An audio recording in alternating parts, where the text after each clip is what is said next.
अस्सलाम वालेकुम class, welcome to my YouTube channel. Students, आज हम डिस्कस करने जा रहे हैं अपनी क्लास के अंदर वैक्यूल को।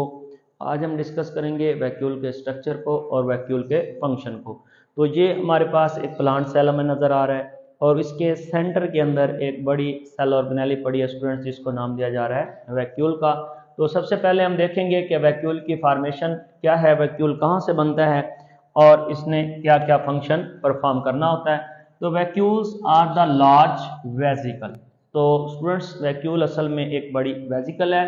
Originate from the endoplasmic reticulum and Golgi complex and plasma membrane. तो हमने कहा वैक्यूल असल में लार्ज वेसिकल हैं जो ओरिजिनेट होती हैं तीन साइड से।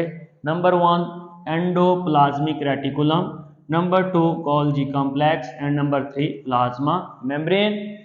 और जो वैक्यूल है स्टूडेंट्स, ये प्रेजेंट होता है both in animal and plant cell. हमने कहा कि वैक्यूल एक ऐसी सेल ऑर्गेनेली है जो प्लांट्स और एनिमल दोनों सेल्स के अंदर प्रेजेंट होता है और they are particularly large and abundant in plant cell. Plant cell के अंदर ये लार्ज होता है, अबंडेंट होता है और occupying a major portion of the cell volume. और सेल वॉल्यूम के अंदर जो मेजर पोर्शन है स्टूडेंट्स, वो किसने कवर किया होता है? एक बड़े वैक्यूल ने। And forcing the remaining intracellular structure into a thin peripheral layer. तो स्टूडेंट्स, जो बाकी सेल के अंदर ऑर्गेनेली होती हैं, ये वैक्यूल उनको स्टूडेंट्स सेल की पेरिफेरी किनारे की तरफ जो है वो धकेल देता है। जितनी भी बाकी सेल ऑर्गेनेली हैं यहाँ पे हमें नजर आ रही हैं स्टूडेंट्स, ये प्लाज्मा मेम्ब्रेन की तरफ हैं, सेल के पेरिफेरी की तरफ हैं और सेंटर के अंदर एक बड़ा स्ट्रक्चर पड़ा हुआ है जिसको नाम देते हैं वैक्यूल का। तो वैक्यूल के हवाले से हमने ये बातें याद रखनी है कि ये वेसिकल है। कहाँ से ओरिजिनेट हो रही है students? Endoplasmic reticulum, Golgi complex और प्लाज्मा मेम्ब्रेन से। उसके बाद स्टूडेंट्स हम बात करते हैं स्ट्रक्चर के हवाले से। तो हमने कहा ये जो हमारे पास नजर आ रहा है हमें स्ट्रक्चर वैक्यूल का, इसकी जो आउटर मोस्ट कवरिंग है उसको नाम देते हैं टूनोप्लास्ट का। These vacuole are bounded by a single membrane. तो स्टूडेंट्स, इसके बाहर एक सिंगल मेम्ब्रेन होती है जिसको हम नाम देते हैं स्टूडेंट्स टूनोप्लास्ट का। During the plant growth and development, तो ये सारे के सारे जैसे प्रोसेस हो रहे हैं प्लांट्स के अंदर ग्रोथ का, डेवलपमेंट का, तो उसमें छोटे छोटे जो वैक्यूल्स हैं स्टूडेंट्स वो बन जाते हैं। तो vacuoles serves to expand the plant cell without diluting its cytoplasm and also function as a site for storage of water. तो जो सबसे इंपॉर्टेंट फंक्शन है स्टूडेंट्स प्लांट सेल के अंदर वैक्यूल का, वो क्या है? Storage of water. जब वाटर स्टोर हो जाता है तो बाकी केमिकल्स भी इस प्लांट के वैक्यूल के अंदर स्टोर हो जाते हैं। एंड सेल प्रोडक्ट्स और मेटाबॉलिक इंटरमीडिएट्स। तो हमने कहा वैक्यूल का जो फंक्शन है प्लांट सेल के अंदर वो स्टोरेज ऑफ वाटर भी है, साथ ही साथ कुछ सेल प्रोडक्ट्स जो होंगी और मेटाबॉलिक जो इंटरमीडिएट्स हैं, ये तमाम चीज़ें सेल के वैक्यूल के अंदर स्टूडेंट्स स्टोर हो जाती हैं। उसके बाद हम बात करते हैं फंक्शन ऑफ वैक्यूल के हवाले से कि वैक्यूल कौन कौन सा फंक्शन जो है वो परफॉर्म करता है।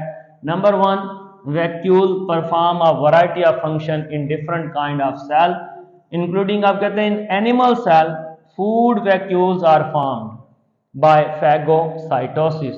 तो एनिमल सेल्स के अंदर ये फूड वैक्यूल बनते हैं किस प्रोसेस की मदद से? फैगोसाइटोसिस के सेल जो है इन फूड वैक्यूल्स को फोल्डिंग करके अपने अंदर ले आता है। Many fresh water protist have contractile vacuole. बहुत सारे स्टूडेंट्स फ्रेश वाटर जो प्रोटिस्ट हैं, प्रोटिस्ट के बाद क्या होता है? कॉन्ट्रैक्टाइल वैक्यूल होता है। जब इनकी बॉडी के अंदर एक्स्ट्रा वाटर ऐड हो जाता है तो फिर ये कॉन्ट्रैक्टाइल वैक्यूल की मदद से उसको रिमूव कर देते हैं। That pump excess water out of the cell. तो हमने कहा कि ये जो फ्रेश वाटर प्रोटिस्ट हैं ये एक्स्ट्रा वाटर को पंप कर देते हैं सेल से बाहर, किसकी मदद से? कॉन्ट्रैक्टाइल वैक्यूल की मदद से। thereby maintaining a suitable concentration of ions and molecules inside the cell। इस तरह ये अपने सेल के अंदर एक आयंस और जो मोलेक्यूल्स हैं उनका एक सूटेबल जो बैलेंस है स्टूडेंट्स उसको मेंटेन कर पाते हैं। इन यंग प्लांट सेल, जो यंग प्लांट सेल हैं, many small vacuoles are present. तो उनके अंदर बहुत सारे छोटे छोटे वैक्यूल्स होते हैं which can hold reserve of important organic compound, जो इम्पोर्टेंट ऑर्गेनिक कंपाउंड को स्टूडेंट्स स्टोर करके रखते हैं। तो प्लांट सेल के अंदर हमने कहा छोटे छोटे बहुत सारे वैक्यूल हैं, और अगर हम बात करते हैं फ्रेश वाटर प्रोटिस्ट के हवाले से तो उनके पास एक कॉन्ट्रैक्टाइल वैक्यूल होता है। उसके बाद नेक्स्ट पॉइंट हमारे पास है, these vacuoles may also help in protection of plant against herbivores. Herbivores के अगेंस्ट ये कैसे प्रोटेक्शन प्रोवाइड करते हैं? By storing compound that are poisoning or unpleasant to animals. तो जो प्लांट्स हैं स्टूडेंट्स उनको एनिमल खाते हैं। अब वैक्यूल प्लांट्स को एनिमल से कैसे प्रोटेक्शन प्रोवाइड करते हैं कि वैक्यूल जो है कुछ पॉइजनस और अनप्लेजेंट जो है केमिकल और कुछ हम कहते हैं ऐसे मटेरियल को अपने अंदर ऐड कर लेता है कंपाउंड्स को, जो कि एनिमल आप उसको एज ए फूड जो है वो यूज नहीं करते। Mature plant cell generally contain a large central vacuole. तो जो मैच्योर प्लांट सेल होते हैं स्टूडेंट्स उनके पास एक लार्ज सेंट्रल वैक्यूल होता है। Develop by the joining of smaller vacuoles. जो कैसे डेवलप होता है स्टूडेंट्स? जब बहुत सारे छोटे छोटे वैक्यूल्स आपस में मिल जाते हैं तो मैच्योर प्लांट्स के पास एक बड़ा वैक्यूल बन जाता है। तो स्टूडेंट्स हमने कहा the solution inside the central vacuole called cell sap, के सेंट्रल वैक्यूल के अंदर जो सोल्यूशन होगा उसको सेल सैप का नाम दिया जाता है। इन प्लांट सेल के अंदर, और ये क्या करता है? मेन रिजर्वर है of inorganic ions including potassium and chloride. तो जो सेल सैप है स्टूडेंट उसके अंदर जो सबसे ज़्यादा इंपॉर्टेंट चीज़ें जो स्टोर हो रही होती हैं वो पोटाशियम और क्लोराइड आयंस हैं। उसके बाद central vacuole play a major role. तो स्टूडेंट जो सेंट्रल वैक्यूल है एक बहुत ही इंपॉर्टेंट रोल प्ले करता है इन मैकेनिकल सपोर्ट प्रोवाइड करता है by maintaining turgor and also act as a storehouse of a cell. तो स्टूडेंट जो वैक्यूल है प्लांट सेल के अंदर एक्ट करता है as a storehouse of a cell.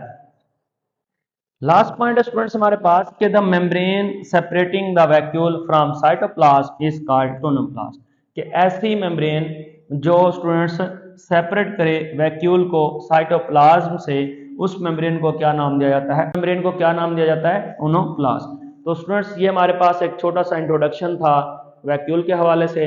इसके बाद हम अपनी नेक्स्ट सेल ऑर्गेनेली डिस्कस करेंगे अपनी नेक्स्ट क्लास के अंदर। तब तक अपना ख्याल रखिएगा। अल्लाह हाफिज।